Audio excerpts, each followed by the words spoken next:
Assalamualaikum dan salam sejahtera. Bersama saya Amin Rosni Azhar. Hari ini kita akan mengupas mengenai analisa budaya Baba dan Nyonya di Malaysia. Baba dan Nyonya di Malaysia ini mempunyai kedudukan yang menonjol di kalangan orang Cina di negeri-negeri Selat Tanah Melayu, itu dah sebahagian daripada Malaysia, terutamanya di negeri Melaka. Walau bagaimanapun, setengah daripada mereka ni kuat dalam tuntutan terhadap kerakyatan British dan tidak akan mengakui warisan Cina mereka. Selain itu, mereka mempunyai iklan eksklusif untuk mereka dan tidak menyukai pendatang Cina baru-baru ini. Mereka menyebut diri mereka sebagai baba atau peranakan kerana budaya tradisional Cina mereka yang berakar umbi Cina dipengaruhi oleh budaya Melayu. Punca utama generasi berikut memanggil mereka baba adalah penyesuaian dan penyebaran budaya mereka dengan iklim sosio budaya di persekitaran mereka pada masa lalu, melalui perkahwinan campur antara orang Cina dan orang Melayu. Kebanyakan orang masih mengamalkan agama tradisional Cina dan Buddha, tetapi ramai juga untuk menerima kepercayaan lain seperti Kristian yang sangat disukai oleh beliau. Sejak 150 tahun yang lalu, kebanyakan anak-anak baba dibesarkan mengikut budaya Cina dan amalan agama yang diubah suai untuk mencerminkan sifat Melayu dan tempatan yang lain. Upacara ini telah berubah sejak 150 tahun yang lalu. Kepesatan kehidupan moden menyukarkan untuk melakukan perbuatan pengorbanan yang kekal. Namun begitu, amalan ini sedang dijalankan walaupun terdapat pengaruh-pengaruh daripada Barat. Pada abad ke-15, Kepulauan Melayu sering memberi penghormatan kepada bangsa asing seperti Cina dan Siam. Hubungan diplomatik yang erat telah wujud di antara kedua-dua negara sejak Lakshmana Cheng Ho lagi, seorang Cina Muslim yang mengembara ke Melaka pada abad ke-15 semasa pemerintahan Parameswara.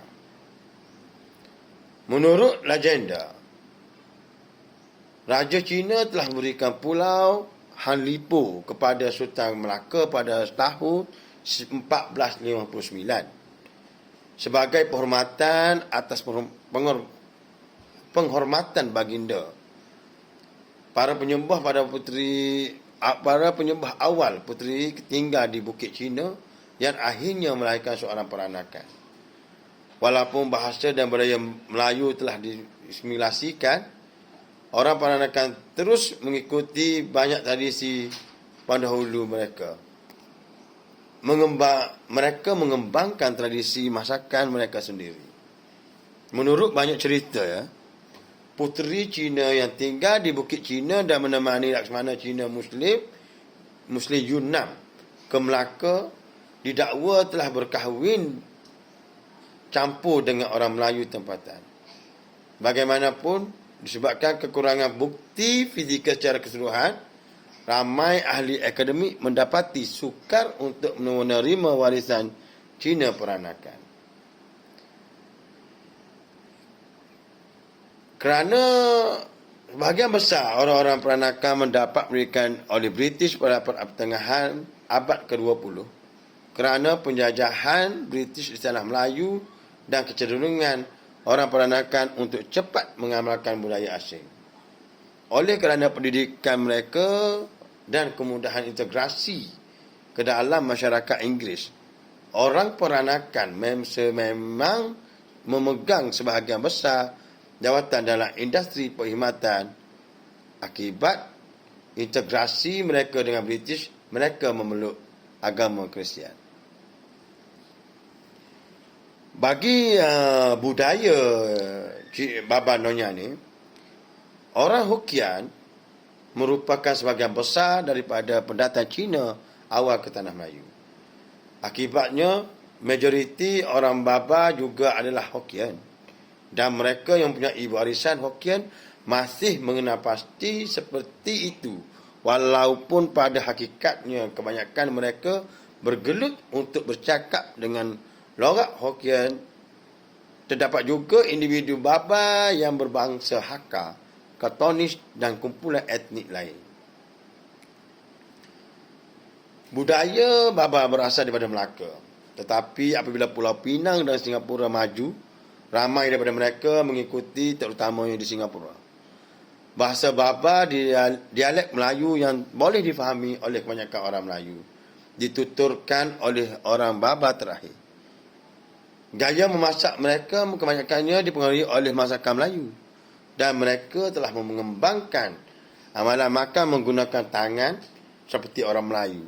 Generasi tua, nyonya, itu Baba perempuan, terus memakai kebanyakan tradisional dan kain sarung orang Melayu. Dari segi pakaian, kebanyakan baju panjang dan sarung batik yang dipakai nyonya adalah pakaian khas Melayu. Begitu juga dengan kurasa. Jalinan manik, kaca kecil dengan bucu segi empat sama dijahit ke tepi tapal digunakan untuk membuat kasut buatan tangan yang dikenali sebagai kasut manik. Manik yang digunakan untuk menghiasi kasut manik pada asalnya diimport dari Eropah. Tetapi lama-kelamaan kebanyakannya berasal dari Jepun. Warna-warna kasut manik tradisional diinspirasikan daripada tembikar, peranakan dan sarung batik. Dan reka bentuknya sering menggabungkan tema bunga Eropah. Kasut manik mengalami transformasi pada tahun 1930-an, mendapat rupa yang lebih contemporary dan menambah tumit. Bagi suku kaum peranakan di Indonesia, mengembangkan reka bentuk batiknya sendiri berunsurkan Cina selain mempunyai kebaya sendiri, khususnya kebaya Encim. Bagi penganut agama, Baba dan Nyonya mengamati tradisi kolonial Melayu dan Barat bersama-sama agama tradisional Cina, Tahun Baru Cina dan Pesta Tanglong. Budaya peranakan dibentuk oleh pengaruh orang Portugis, Belanda, Inggeris, Melayu dan Indonesia. Dari segi untuk masakan, hasil daripada pengaruh Melayu ialah perkembangan masakan nyonya yang menggunakan rempah ratus Melayu. Sebagai contoh, pindang pendang, sos ikan yang dimakan semasa perayaan Tahun Baru Cina di Singapura adalah sejenis kari ayam kering.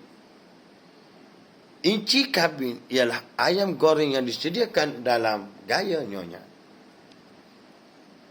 Dari segi untuk perkahwinan pula, ahli perniagaan Cina di Melaka dahulu gemar berkahwin atau menggunakan wanita Melayu dari Semenanjung, Tanah Melayu atau Sumatera sebagai hamba.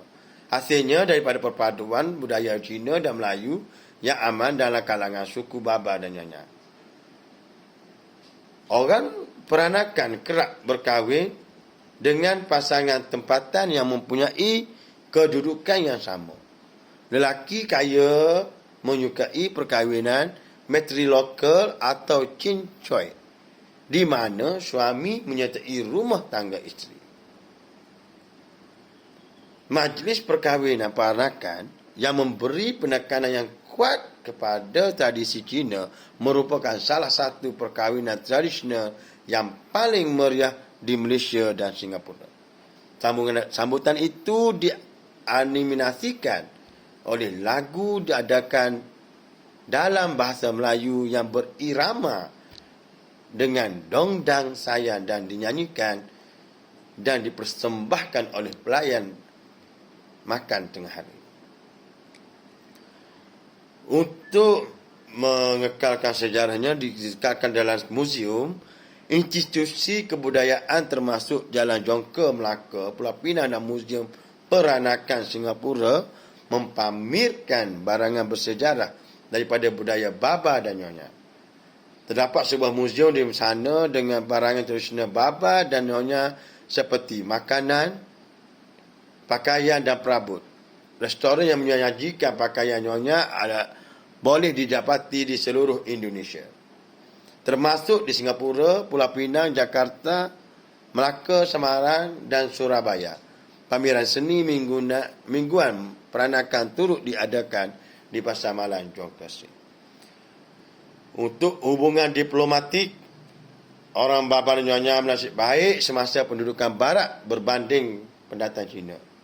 Kemerdekaan Malaysia dan Indonesia sukar diterima kerana suku kaum peranakan mampu mewujudkan kelas elit Cina yang teguh setia kepada kuasa British atau Belanda berkat kekayaan dan hubungan kekeluargaan yang erat. Disebabkan oleh kuasa Barat yang menjajah Kepulauan Melayu, majoriti suku kaum peranakan telah mendapat pendidikan Inggeris atau Belanda pada pertengahan abad ke-20.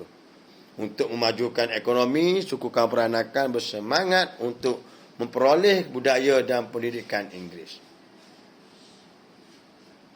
Oleh itu, untuk bahasa Baba dan Nyonya ni, untuk bahasa Baba, kebanyakan orang Baba di Malaysia, khususnya di Melaka dan Pulau Pinang, bercakap dialek Melayu yang dikenali sebagai bahasa Baba.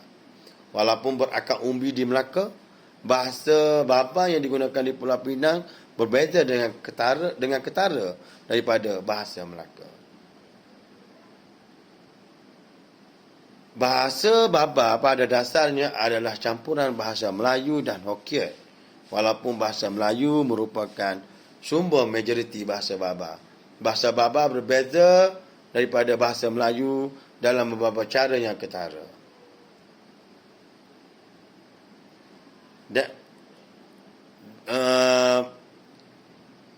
Konteks ini, perbezaan ini termasuklah dalam banyak bahasa frasa Cina seperti line yang bermaksud data, majoriti kosakata dan sintaksis bahasa Melayu tidak diketahui oleh orang Baba. Majoriti sebutan bahasa Melayu termasuk bahasa Hokkien telah diubah oleh bahasa Baba. Sekian dahulu kupasan kita melalui analisa Baba dan Nyonya Malaysia. Kita akan berjumpa lagi di lain episod, di lain kenangan. Saya akan mentangkan lagi dengan tajuk-tajuk lain yang kita kupas bersama. Sekian, terima kasih. Jumpa lagi. Bye-bye.